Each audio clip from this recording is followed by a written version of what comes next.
Today's debate is on paying college athletes. I will first argue that student athletes need to be paid because of the amount of revenue which they generate over the course of an academic year. In college football, the highest paid coaches and athletic directors make a large sum of money. For example, Dabo Swinney, coach of Clemson University, makes annually $9.3 million and is at the start of a 10-year contract he signed with the university this past spring. Doing the math, that's $93 million will be paid over the next decade.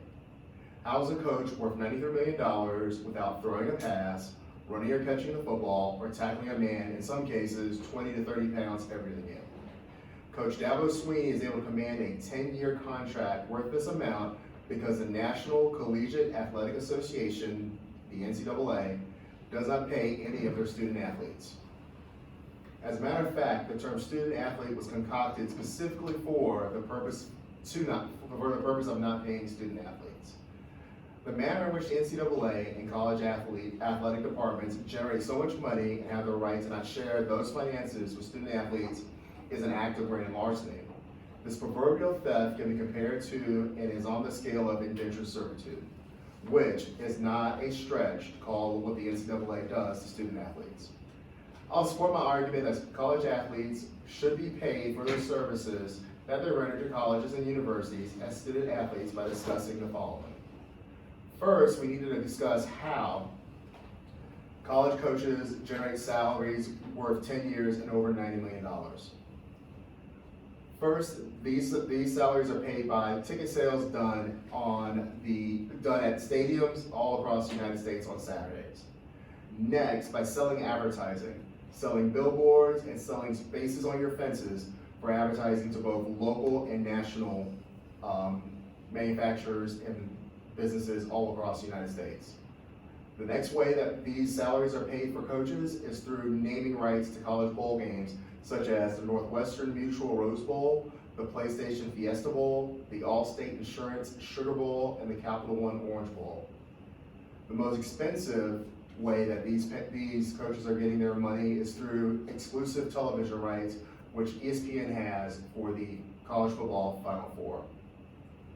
Lastly, college football money is generated by how many teams in an athletic conference can get to college bowl games. Regardless if these teams either win or lose the bowl game, it does not matter because they'll earn a share of money that both the athletic department will receive, as well as a lump sum which is given to the conference for attending the bowl game. So if your school has a poor record and doesn't qualify for a bowl game, it can still receive a share of lump sum money provided by the teams that do represent the conference in bowl games, whether they win or lose.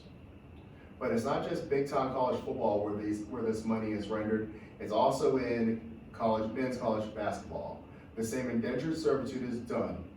In the last 3 years, NCAA men's college basketball tournament in March has generated $1 billion just in TV rights alone.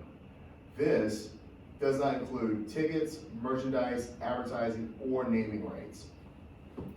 Here's how college basketball generates money for colleges and universities. Similar to college football and college basketball, the more teams you get into the 68-team tournament, the more teams in your conference that gets into the tournament, the greater chance you get to generate money for both your school and your conference. Money is generated by every game a school wins, and for every win, both the school and the conference receives money from the revenue pool that's distributed by the NCAA at the end of the tournament. All right, so I'll start my cross-examine with first, that athletes are paid, just not in a way that, not in like a salary sense of the word. They're paid in scholarships, which on average goes to about $60,000 a year. And they're paid in dorms, they're paid in food, they're paid in world-class facilities, world-class nutritionists, physical therapists, physical trainers, strength coaches, that you really wouldn't find anywhere else. Another response to the idea about how much the coaches are paid. Well, yes, coaches are paid a lot of money, especially football coaches. It's all because of how much money and national prominence a successful football team can bring for universities. So it doesn't just mean money from TV. It means money from prospective students who want to go to a school that's good at football. So while, yeah, they're paid a lot of money and the students aren't paid any per se, there is a good reason for why these coaches are paid so much, because Dabo Swinney is in the 1% of coaches who wins and does well and recruits well, and that's why he's given all that money. And also, the NCAA is far more than just football and basketball, and they also have to worry about those other things. So they do make all these money from these two sports, but they need to use that money on other things. So I'll start my other speech here.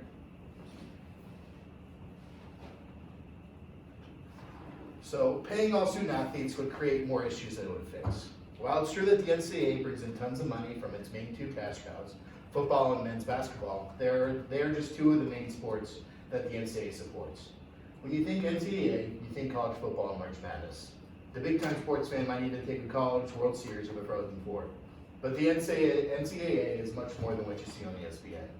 There's cross-country, water polo, fencing, swimming, gymnastics, golf, beach volleyball. And those are just two of the ones that jumped at me when I was looking at the list. By the way, if you enjoy watching the United States continuously succeed in the Olympics, the NCAA supporting these sports has a lot to do with it. Over 1,000 former and current athletes in the 2016 Rio Games honed their craft in NCAA-sponsored college sports. Without the NCAA, athletes in these sports wouldn't have nearly the same kind of opportunities for advancement and scholarships, and probably would have less motivation to be dedicated to a sport that they have to compete at the college level. Katuwele, who immigrated from Liberia to Boston with his mother as a newborn, isn't a 5-star point guard on his way to Kentucky, or a 6'5", 300-pound left tackle on his way to Alabama. His sport of choice is a little more niche. It's squash. Whaley picked up the sport in an after-school program called Squash Busters, and initially picked it up because he thought the goggles looked cool. As an immigrant from a war-torn country living in an inner city, there is no college fund, no extra income to spend on books or a dorm room. Whaley now attends the small, private, and expensive Amherst College on a squash scholarship valued at around $63,000 a year. In an interview with the New York Times, Whaley said that I hit the jackpot. The money going to possibly pay athletes like employees would have to come from somewhere. While the money makers do bring in huge profits, for the most part, the other sports operate at a loss. The profits of the big sports go to fund and help sports like squash, provide scholarships to people like Katuwele, who often would be left behind if the money had to be designated for stipends. The main argument for paying the players is how much they sacrifice for their team and university and how much they bring in for the NCAA, all without being paid. While this is a great way to frame the argument, and it's tough to argue against, it's not exactly true. Players are paid in scholarships, textbooks, housing, meal plans, access to special tutors, and world-class training facilities with trained strength coaches, nutritionists, and physical therapists, not found anywhere else on the world on a college campus. Beyond the initial monetary value of a scholarship, which is in most cases is valued more than the vast majority of people in America make in a year, it's also about what the students will learn after they graduate. Another fun fact, student athletes graduate at a higher rate than the average student. People with a bachelor degree earn about 1.1 million more in their lifetime than someone without a degree. Again, yes, they aren't paid a stipend, but they are adding to the $1 trillion student debt crisis, so that has to count for something. In some cases, players are already being paid. Some programs give out checks to players to cover their living expenses if they're not living in university-sponsored housing. For football players at Temple University receive about $1,500 a month for rent, even if most rent prices only top out around $800 a month. It is also well known that high-profile football and basketball prospects are offered huge sums of money by a school's booster or sponsor to get them to commit to their school of choice. A college football writer for SB Nation who focuses on recruiting tells me that the big-time programs, 5-star prospects, the most talented guys, all come at a cost around 6 figures. Though this sounds outlandish, in October 28, 3 executives at Adidas were convicted of wire fraud after it was discovered they paid $100,000 to one player's family member, $90,000 to another, and $40,000 to yet another. These are just the guys who got caught. Players getting paid wouldn't stop this. As long as college sports are a billion-dollar industry, there will be people looking to bend the rules to get a competitive advantage.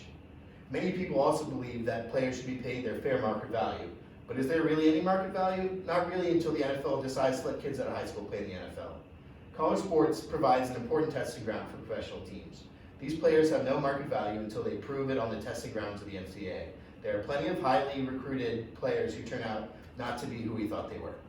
Finally, the NCAA passed recent legislation to allow players to profit off their own image and likeness. The NCAA has already done everything they needed to do. Let the market decide who deserves to get paid. Rather picking and choosing which sports get stipends or paying everybody the same, even though some athletes bring in more revenue than others. This bill will allow student athletes to make money from their names on a jersey, or their signature on a piece of memorabilia, or their likeness in a video game. These are all things that non-athlete college students are already able to do, though there isn't a big market for a biology major's autograph.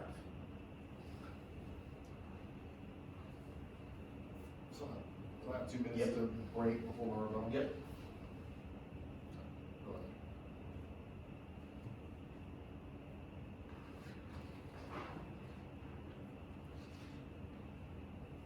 Break. Oh. I think it's just doing their well. Right. Okay. Sorry. Now, all right. So your argument about you spoke about not paying student athletes and what student athletes make based off of their scholarship, world-class facilities, trainers. It's all predicated and given to the student athletes, so they don't need any pay or any money or anything. So number one, 86% of all student athletes live in poverty. That's one of the most recent publications that have come out recently. And one of the reasons why student athletes need and deserve to be paid. We're going to start there first. Number two, it wasn't until just last year where college sports was sued and was finally done with the court case of having to pay the likeness of a college athlete. So that's the reason why EA Sports has been able to do college football games, college basketball games, things of that nature. If the situation is set up in a means that college athletes do not need to receive any type of extra additional funding, I can look at the argument and make the case that for James Wiseman, who is a highly recruited freshman basketball player, potential #1 pick in the NBA draft next spring, who just got suspended by the NCAA because he received an impermissible benefit from his current head basketball coach at the University of Memphis, because pretty much Penny Hardaway got this young man out of poverty so he can learn how to play basketball. So this young man now can't even stay in college to hone his craft and become a basketball player and go on to the next level because of impermissible benefit before he even got to college. So if you have all these unscrupulous people already finding ways like Adidas to pay players, instead of having these unscrupulous people hanging around college programs, why don't we just pay the players up front now versus having them linger and be around these programs? Is it 2-2? Yep. No, it's your 4. It's my 4?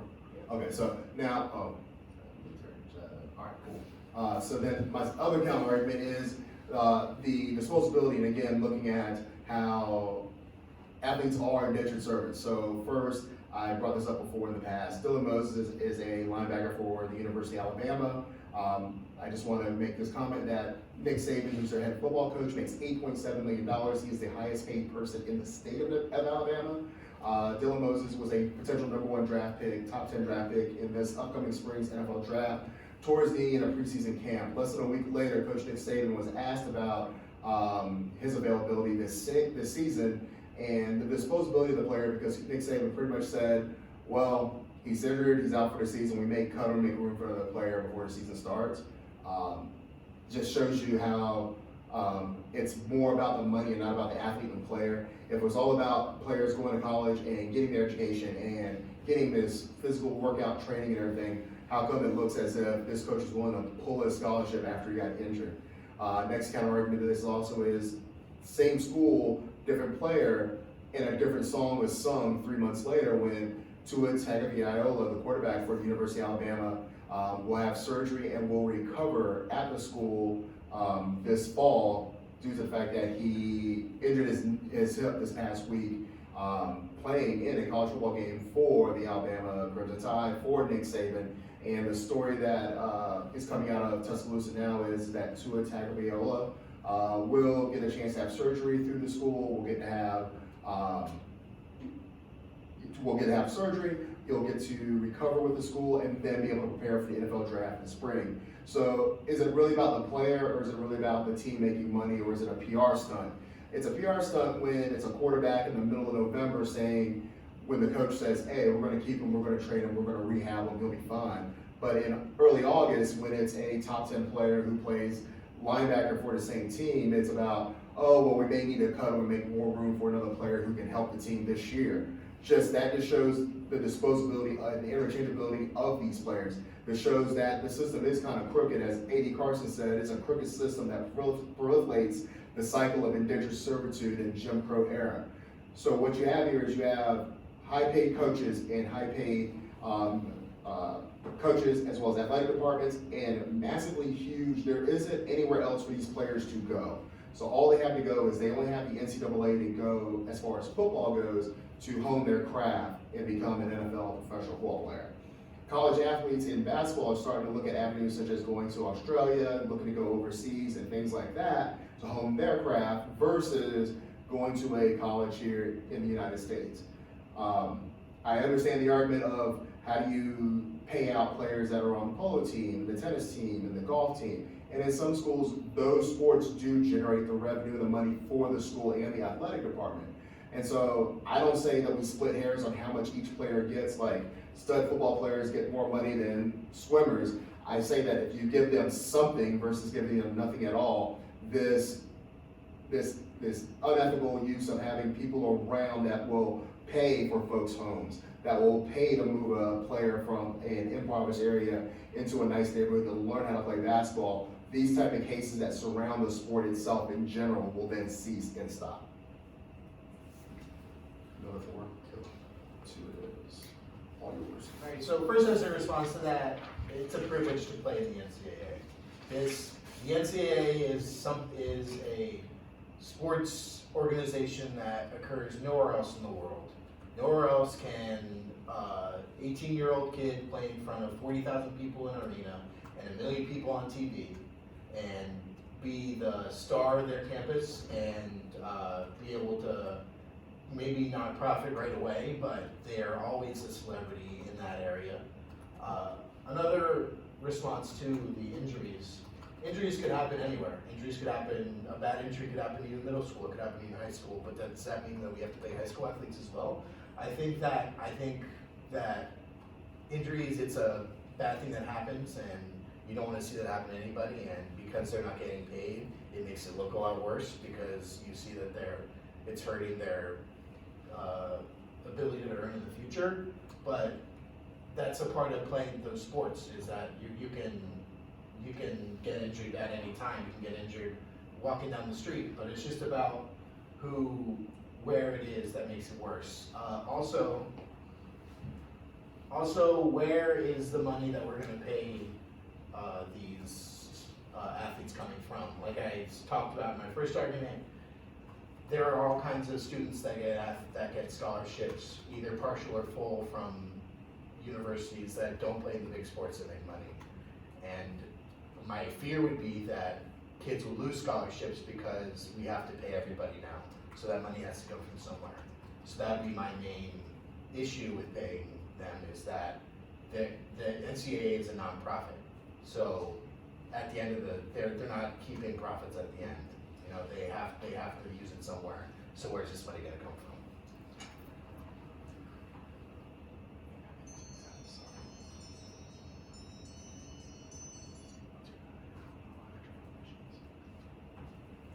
All right, so people have many different solutions to the problem of compensating college athletes. One policy is the university would pay a stipend to each student athlete. This is a simple solution. Since the NCAA makes a substantial profits off these sports, it would make sense to pay the people doing the bulk of the work, especially when the coaches in football and men's basketball make millions of dollars a year, which are totally free to profit off their image and likeness. This solution, however, is a little too simple. While the NCAA is highly profitable, most, if not all, profits come from football and men's basketball. The rest of these sports, like lacrosse, track and field, soccer, field hockey, etc., all operate at a loss. The revenue made from the two big moneymakers, in theory, pays for these other two sports. The contrast and profitability also brings out the question of why a football player would be paid the same as a pole vaulter. The state of California has recently passed a bill called the Fair Play to Play Act, which allows student athletes in California to profit off their name and likeness. Other states look to follow suit. Anthony Gonzalez, Ohio congressman and former football player at Ohio State, plans to propose a similar bill in Congress soon. This trend put pressure on the NCAA, who recently allowed athletes to do just that, profit off their own image as long as it follows the NCAA statutes. This kind of policy is what I believe would be best for NCAA student athletes. Rather than paying athletes a stipend, let the open market decide who deserves to be compensated for their efforts. If a player wants to sell a championship they won, it's their right to do so. They're allowed to sell it, even if it might anger the fan base. If a student athlete is particularly inclined to build their social media presence, let them. They're the ones who have all the talent, and sacrifice on and off the field has brought them to this platform, and they should be able to reap the benefits of their hard work. There's also an issue with taxes. Here's an excerpt from Money Magazine. A $100,000 salary is impressive. A future Heisman Trophy winner might command more, but $100,000 is not bad for an 18-year-old high school recruit. But since it's a salary, not a scholarship, it's subject to federal and state income taxes. Tuition and college expenses would not be deductible because the income level surpasses the IRS eligibility limit. So a student athlete paid a salary would owe about $23,000 in federal income tax and $6,000 in state taxes, a total of about $30,000. In cities that levy an employee payroll tax, the salary students go up to about $2,400 a year. Income taxes then are $3,200 a year. As an employee, the player would have to pay at least 2,000 other taxes, such as Social Security, for a total of $34,000. This leaves a college player with about $65,000, and since most college bills come to about $65,000, leaves the player with about $100. The argument against paying college athletes is not anti-athlete. It is pro all athletes. Rather than focusing on the players playing the popular sports, allowing those athletes who the market decides are worth sponsorships or worthy of payment for their signature or public appearance to profit off is good for the athletes in the big sports, while keeping the money in scholarships rather than the stipends that helps athletes in sports that don't attract huge television deals. 2 minutes. 2 minutes. All right, so to counter your argument, first you mentioned that many of the athletes are a pipeline for the U.S. national team as far as sports go. When those U.S. athletes that are at colleges currently right now have any type of sponsorship deal with other providers and other ways to get money in for their Olympic dreams, they are immediately ineligible to participate in NCAA because that is a form of payment, and as a student athlete currently you cannot get paid. Evidence of this was Jeremy Bloom, who was an Olympic skier and also at one point until he was deemed ineligible, a wide receiver, kick returner for the Colorado Buffaloes. Another instance of this is for the kicker from the University of Central Florida, who was a YouTube sensation, and all he was doing was like trick kicks, and just placed them on YouTube, and he was getting sponsorships on YouTube because he was getting so many followers. And NCAA said you either shut down the YouTube site or you get kicked for UCF. The NCAA forced this young man to no longer make a living off of what he was able to do, which was kick a football. So he said, I will play football and I'll make money off of doing trick kicks for the rest of my career at UCF and pay for college I play. The Fair Play Act that was enacted by California is at least a step in the right direction, but similar to what my argument is, it's not just paying both college basketball, men's college basketball and men's football players, it's paying all athletes across the board who can make money off their likeness. So if someone in California is a squash player and they can go and do advertisements for Calabasas Ford, good job, enjoy making advertising at Calabasas Ford and making money as a squash player, making that money for advertising for that Ford dealership. All right, so 2-minute final statement. You first. You first, Scott Norris. My final statement is this. College athletes deserve to be paid, all of them across the board, and the reason why is because in some shape, form, or fashion, the extra work that they do, when I speak of extra work, I'm talking about early mornings, late afternoons, tutoring, working out, doing all the public appearances that go along with being a student athlete for a major university. At the bare minimum, I understand that having a full ride scholarship and having a degree is a payment of some type. However, with it being 2019, paying for a kid's college scholarship doesn't counterbalance the fact that a lot of these athletes go hungry. Again, 86% of student athletes live below the poverty line.